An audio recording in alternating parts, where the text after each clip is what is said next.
This is our second stop on this rapid-fire tour of the collection.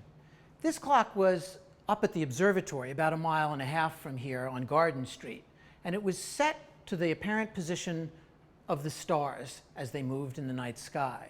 And from this clock, you can see these two screw mounts on the side to which cables could be attached that would go down the telegraph lines that were owned by Harvard to downtown Boston and then distributed out over all the train tracks that went all over the country and all over New England to set clocks in the stations along those paths. And from the stations then could be used to synchronize clocks in the villages that were there.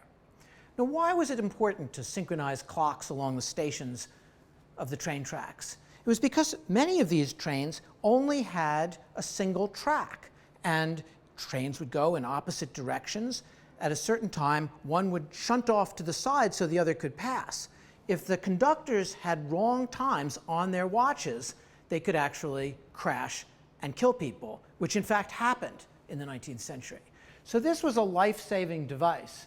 It was also a matter of convenience.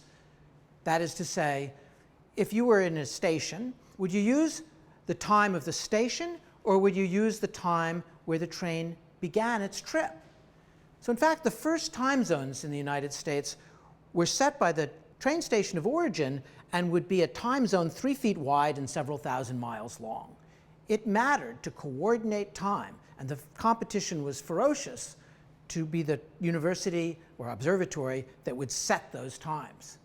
In fact, this debate over how to coordinate clocks down these train lines became so important that Albert Einstein, when he began his famous paper in 1905 introducing relativity to the world, he began by saying, what do we mean by coordinated clocks?